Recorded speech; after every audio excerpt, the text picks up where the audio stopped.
I am the media specialist. I've been media specialist for 8 years. So I first got my master's in educational technology, and that's where I learned a lot about how to integrate both pedagogy and technology together in the classroom.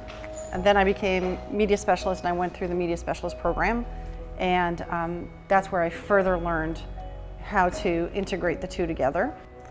So my job is to help teachers understand how to use technology in the classroom, and I also teach a certain amount of technology to the students. So I'm in charge of the library and all the books in the library, but I'm also in charge of some of the technology, namely iPads, Chromebooks, and I'm also in charge of figuring out applications that work on those devices and helping the teachers understand how to use them in the classroom. I find apps that work for teachers. For instance, I'll look at the curriculum, the science curriculum, and I'll see that they have periodic tables, and I'll go through the apps and see if there's anything that would work for a lesson on the periodic tables to enhance the teacher's lesson beyond just the classroom environment. It's a hook for students to learn more. I read a lot of publications that have to do with technology. I follow a lot of blogs and people online that are experts. So it's really my job to bring it into the school. So I do as much as I can to try to stay abreast of it.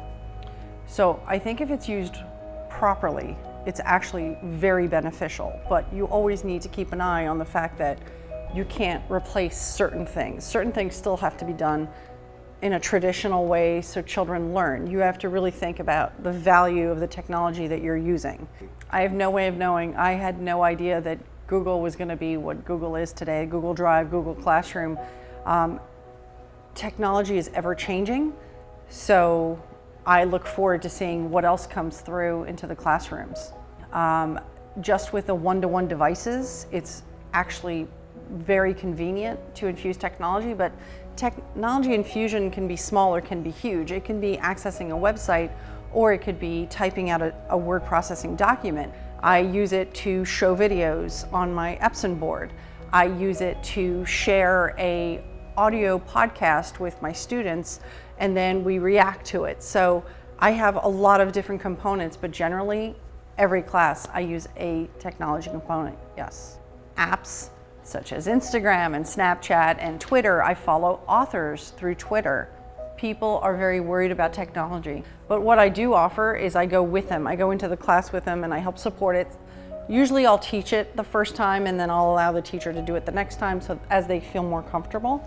But that's actually a very common effect of trying new technologies. Teachers are worried because they're such experts in their fields, and they worry that they're not an expert in technology and they fear using it. There's much more hands-on and active learning, and that really engages students.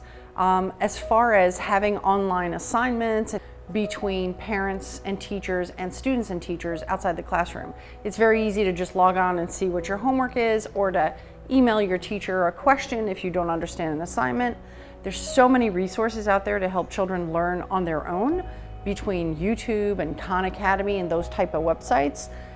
Children and parents can really find resources out there using technology to help them learn the material.